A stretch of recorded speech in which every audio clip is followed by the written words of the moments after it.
me, Sam, project manager at a decent-sized engineering firm. Been here for maybe 8 years, something like that. Not a genius coder or a hardware guru, but I know how to talk to both the clients and the engineers without making either group want to jump out of a window. Basically, I translate business needs into technical tasks and keep the trains running on time. Our department was the company's bread and butter. We handled the legacy systems for our biggest clients. It wasn't glamorous work, no flashy new apps or bleeding-edge tech. It was about stability. These systems handled millions of transactions a day, and our job was to make sure they never, ever went down. The head of our division was a guy named Victor. Victor was probably in his late 50s. He'd been with the company since the beginning. He literally wrote parts of the original code that the entire business was built on. The guy looked permanently tired, always had a coffee stain on his shirt, but his mind was a steel trap. You could walk up to him with a problem that had stumped 3 senior engineers for a week, and he'd just stare into the middle distance for a minute, sip his cold coffee, and then tell you exactly which line of code was causing the issue. He wasn't big on pleasantries or corporate speak. He cared about one thing. Does it work? Our team reflected his attitude. It was a classic old boys club, only in the sense that most of the guys had been there for over a decade. They were pros. They knew the systems inside and out. There was no drama, no office politics. Just a bunch of guys focused on doing their job right. We had our routines, morning coffee, a quick meeting to go over tickets, then heads down work until lunch. The atmosphere was relaxed because we were competent. We hit our deadlines, we exceeded our service level agreements, and our clients loved us for it. The money was rolling in and life was stable. Then the old CEO retired. The board of directors decided the company needed to modernize its image. That was the first sign of trouble. A few weeks later, an all-hands meeting was called. An email went out introducing our new CEO, Stella. Her picture was in the email. Big smile, sharp business suit. The bio was a masterclass in corporate buzzwords. Talked about her background in business administration, her passion for disruptive innovation, and building inclusive corporate ecosystems. Didn't mention a single thing about engineering. The day of the meeting, the whole company gathered in the main conference hall. Stella walked on stage and just radiated this intense, almost aggressive energy. She started her speech by thanking the board for the opportunity to steer this ship into the future. Then she started talking about the company's culture. She said that while the company had been financially successful, it had stagnated culturally. She spoke about the need to dismantle ingrained legacy structures and patriarchal frameworks. I remember looking over at Victor. He was just sitting there, arms crossed, with a completely blank expression. He wasn't impressed. She announced her first major initiative, a complete top-to-bottom cultural audit to identify and eliminate sources of workplace toxicity. A chill went through the room. We all knew what that meant. The next Monday, the changes began. Posters went up all over the office, pastel colors with generic slogans about teamwork and respect. Emails started flying out from a newly created Office of People and Culture. The first one announced mandatory weekly workshops for all male employees. The topic, unpacking your privilege and deconstructing toxic masculinity. Victor's entire team, myself included, had to attend. The first session was a joke. Some consultant, a woman in her late 20s, tried to explain to a room full of middle-aged engineers how their very presence created an intimidating environment for others. One of the senior guys, a quiet man who spent his weekends building ships and bottles, asked a simple question about what specific behaviors were considered toxic. The consultant couldn't give a straight answer. She just kept repeating vague phrases like non-inclusive language and subtle power dynamics. Victor sat in the back of the room, silent, just observing. After the workshop, he pulled me aside in the hallway. He told me to keep my head down, do my work, and not to engage. Just document everything. He saw where this was going long before the rest of us did. Stella started making operational changes. She brought in her own people to fill newly created executive roles. A chief synergy officer, a vice president of inclusivity and belonging. None of them had any technical background. Their job was to enforce the new culture. They started inserting themselves into our project meetings. They would question our technical decisions, not on their merit, but on their inclusivity. I I remember one meeting where we were discussing a database migration. It was a complex, high-risk project. Victor was laying out the plan, explaining the need for extensive testing and a phased rollout to minimize downtime. The new VP of Inclusivity interrupted him. She asked if the term master-slave in database architecture was necessary. She suggested we spend time finding an alternative terminology before proceeding with the project. The room went silent. You could see the veins on Victor's forehead pulsing. He just slowly said, "That is the industry standard term. It has no meaning beyond its technical function. We are not changing our plan." The VP wrote something down in her notebook and gave him a cold look. I knew right then that Victor was a marked man. Stella started doing listening tours, where she would meet with small groups of employees without their managers present.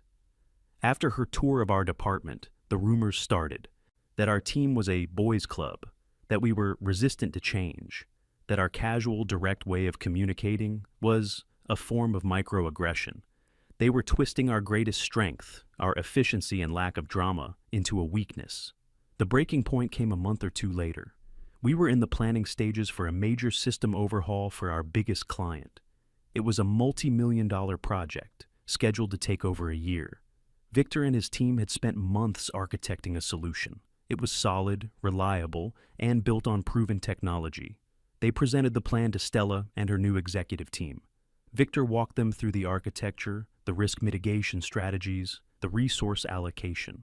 It was a masterclass in project planning. When he finished, Stella just smiled. She thanked him for his thorough, traditional approach. Then she projected a new slide onto the screen. It was a completely different plan. It involved scrapping Victor's entire architecture and rebuilding the system from scratch using a bunch of new, trendy, but unproven technologies. Her reasoning?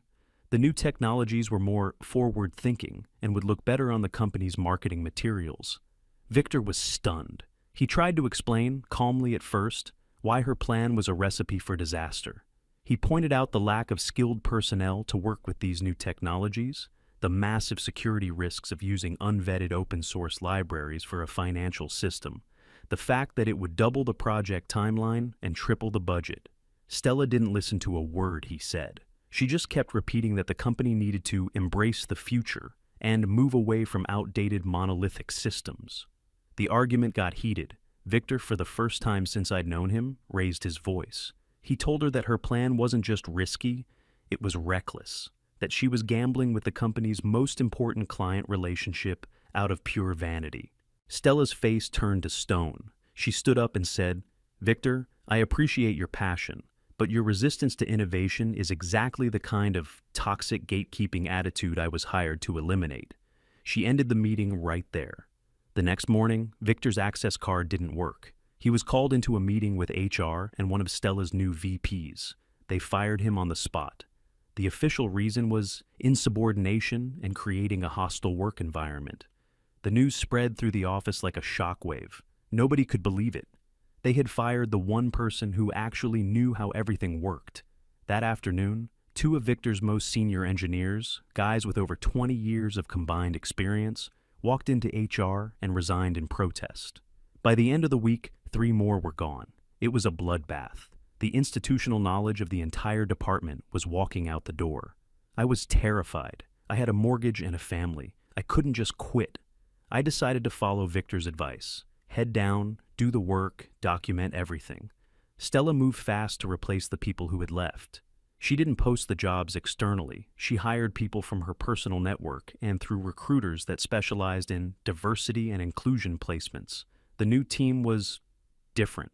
They were all young, enthusiastic, and had impeccable LinkedIn profiles filled with the right buzzwords. But they couldn't code their way out of a paper bag. They had theoretical knowledge from their university courses, but zero practical experience with large-scale, mission-critical systems. I was now the manager of a team that had lost 80% of its experience and replaced it with novices. My job became impossible. The new hires were arrogant. They looked down on the old systems, calling them dinosaurs. They refused to read the existing documentation, claiming they wanted to start fresh without being constrained by the past. Simple tasks that would have taken the old team an afternoon were now taking weeks. I'd find them arguing for hours in a meeting room, about which new JavaScript framework to use for an internal admin tool, while critical client tickets were going unanswered. The system's stability, once our trademark, began to crumble. Small outages at first, a server needing a manual reboot, a process that would hang and need to be killed. Things the old team would have anticipated and prevented.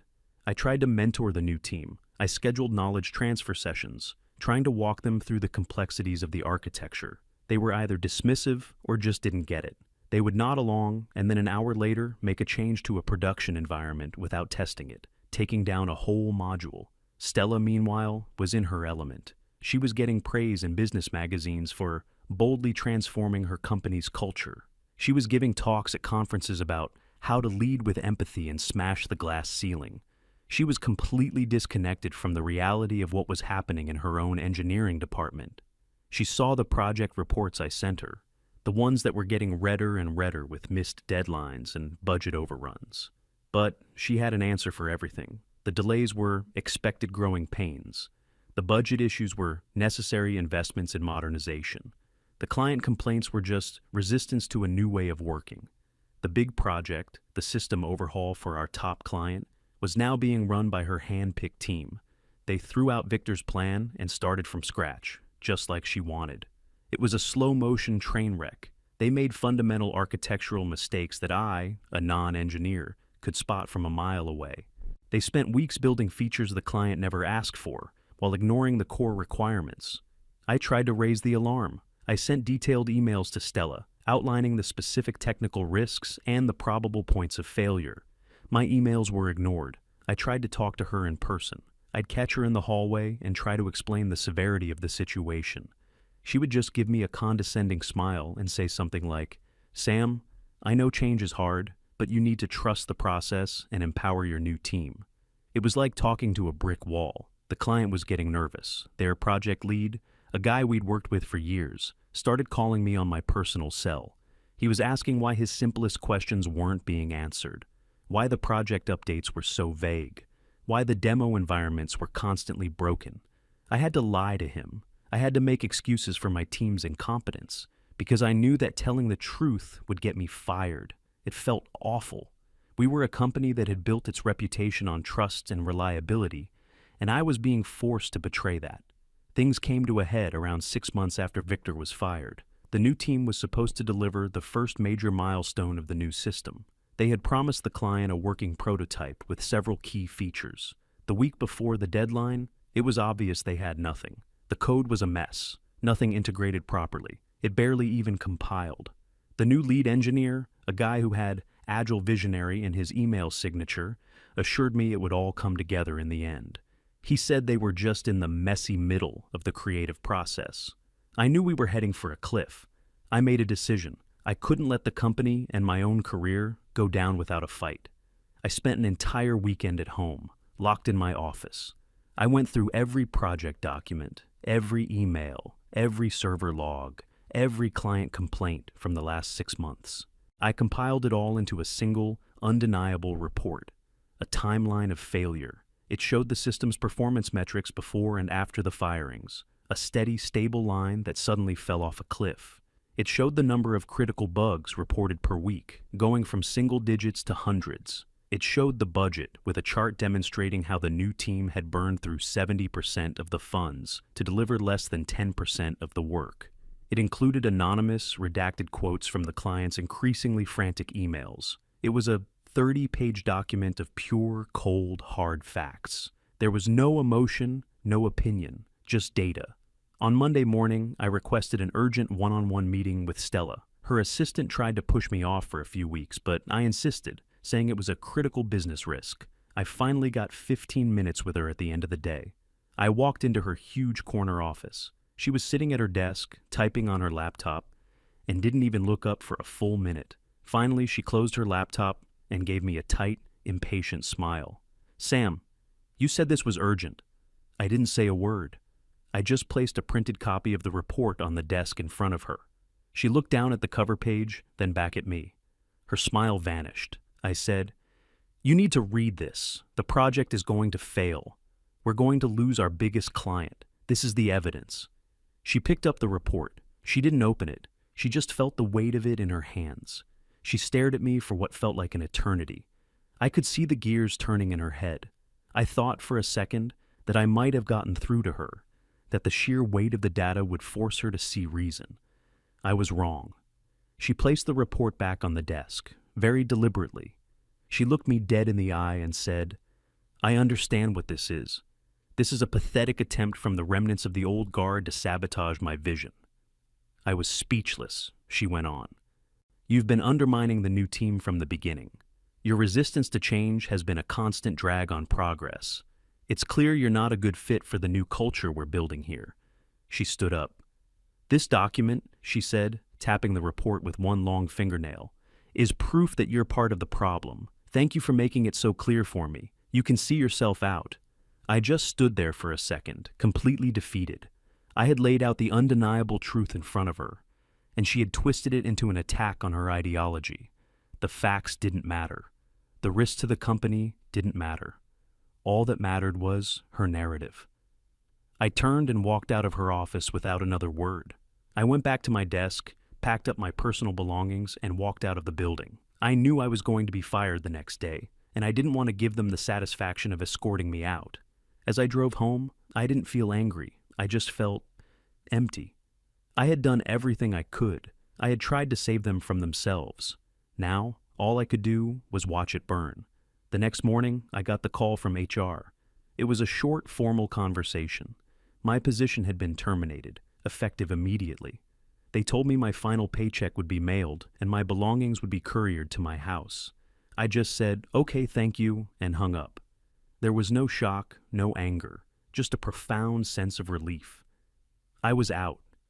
The first few days were strange. I updated my resume, started looking at job postings, but my heart wasn't in it. Mostly I just waited. I knew it was coming. It was a mathematical certainty. About a week after I was fired, my phone rang. It was an unknown number. I answered, and it was the project lead from the client company, the guy I'd been forced to lie to for months. His voice was strained. He sounded like he hadn't slept in days. He said, "Sam, I know you don't work there anymore. I'm sorry to bother you at home, but I'm desperate." He told me the new team had missed the prototype deadline. They'd sent over an apology and a link to a demo environment. The client's technical team had spent a day trying to get it to work. It was completely non-functional. Buttons didn't work. Pages wouldn't load. The core features were just empty shells. He said his own bosses were furious and were talking about pulling the plug on the whole project. He asked me, off the record, what was really going on.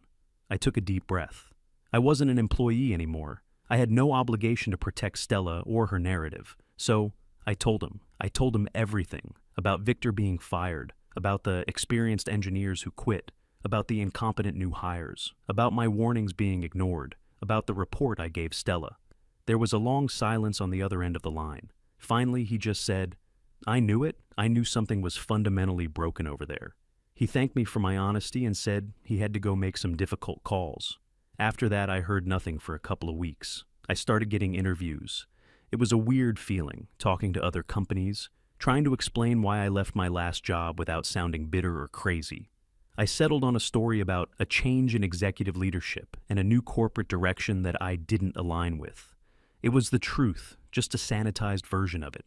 Then, one Tuesday afternoon, the world exploded. I got a text from a friend who still worked at the company in a different department. All it said was, "It happened." I went online.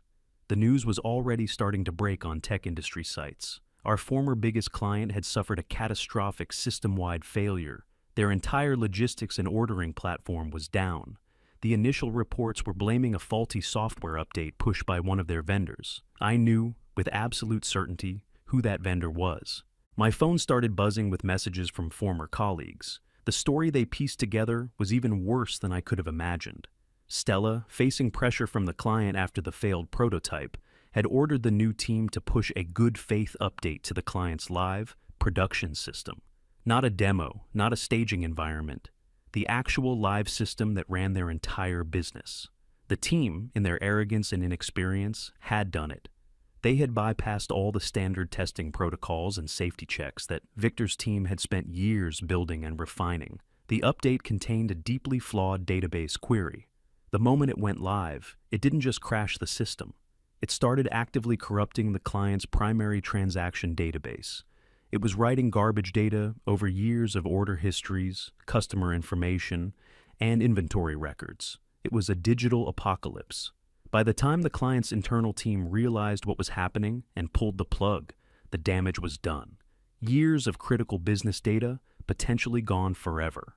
The client wasn't just losing money from the downtime. They were facing the complete destruction of their operational records. The fallout was immediate and brutal. The client's CEO called our board of directors directly. I heard he was screaming so loud, you could hear him down the hall from the boardroom. Lawyers were involved within hours.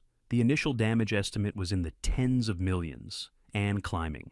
An emergency board meeting was called for the next morning. Stella apparently walked into that meeting with her usual air of unshakable confidence. She had her narrative all prepared. She tried to blame me and Victor. She claimed our report was part of a coordinated campaign of sabotage. She argued that the old system was so poorly documented and fragile that her new, brilliant team was set up to fail. She presented a story where she was the heroic change agent, battling against the entrenched, bitter forces of the past. For a few minutes, some of the board members, the ones who had been charmed by her buzzwords from the beginning, were buying it. Then, the chairman of the board patched in a conference call.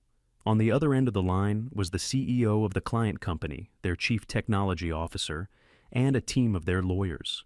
They had spent the night doing a full forensic analysis of the server logs. They had irrefutable time-stamped proof of exactly what had happened. They could show the exact moment the unauthorized update was pushed. They could show the login credentials of the junior developer who did it. They had copies of the deployment scripts, which were filled with amateurish errors. And they had the smoking gun, a chain of emails which they had demanded from Stella's own servers, showing her personally ordering the team to bypass protocol and push the update to the live environment against the desperate protests of the client's own technical liaison. She had put it in writing. The CTO of the client company walked the board through the technical evidence piece by piece. He did it in a calm, cold, surgical voice. He didn't yell. He didn't need to. The facts were devastating. He explained in simple terms that even a non-technical board member could understand how Stella's team had displayed a level of incompetence that was not just unprofessional, but borderline criminal. When he was finished, there was dead silence in the boardroom. Stella's narrative had been completely and utterly obliterated by a wall of pure, undeniable fact. She had nowhere to hide. No buzzwords could save her. She tried to speak, to offer some kind of rebuttal, but the chairman cut her off. He told her she was fired, effective immediately. He told her to hand over her company phone and laptop. He informed her that the company's lawyers would be in contact regarding her role in the impending lawsuit. Security was called to the boardroom. 2 guards escorted her back to her office, watched her pack a single small box of personal items, and then walked her out of the building, right through the middle of the open plan office in front of everyone. The reign of terror was over, but the company was on life support. They had lost their biggest client. They were facing a lawsuit that could bankrupt them. Their reputation in the industry was completely destroyed. Employee morale was at rock bottom. The board was in full-blown panic mode. That evening, I got a call from a number I hadn't seen in 6 months. It was Victor. His voice sounded exactly the same, tired, gruff, no nonsense. He said, "Sam, you hear what happened?" I told him I had. He told me the chairman of the board had called him an hour earlier. They had offered him his old job back. They had offered him a massive pay rise. They had begged. Victor had let them grovel for a while. Then he told them his terms. He didn't just want his old job back. He wanted a new title, Chief Technical Officer, with a seat on the executive board. He wanted complete, unquestionable authority over all engineering decisions and hiring. No more interference from synergy departments. He wanted them to publicly issue a formal apology to him and every one of the engineers who had been forced out. He wanted them to fire every single one of Stella's new hires in the engineering department, immediately. And he wanted them to give him the budget to rehire his entire old team at a 30% premium over what they were making at their new jobs. The board, desperate and with no other options, agreed to every single one of his demands. Then he said to me, "So, the first person I want to bring back is you, but not as a project manager."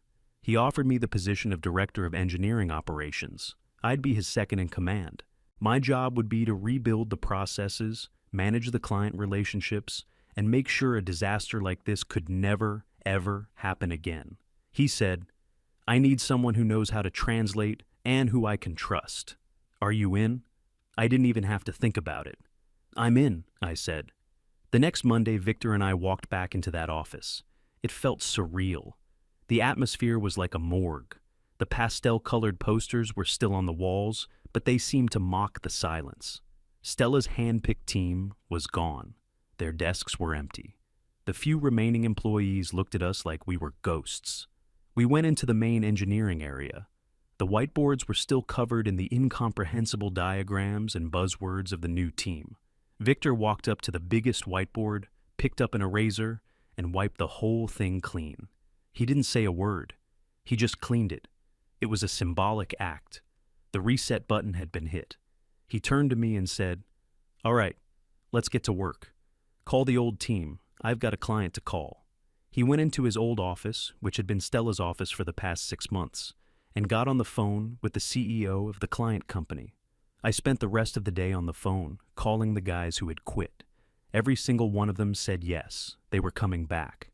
The week after, the old team was back at their desks. It was like a reunion. The mood was somber but focused. The scale of the mess we had to clean up was enormous. The client, on the strength of Victor's personal guarantee, had agreed to pause the lawsuit on one condition: that we fix the system. We spent the next few months in the trenches, working 12-hour days, weekends. We weren't just fixing bugs. We were systematically undoing the damage, untangling the mess of bad code, restoring data from backups. It was the hardest work any of us had ever done. But there was no complaining. There was no drama. There was just a quiet, shared understanding of the mission. We were the professionals, here to fix the disaster caused by amateurs. Slowly, painstakingly, we brought the system back to life. We stabilized it. We rebuilt the client's trust, one successfully restored data table at a time.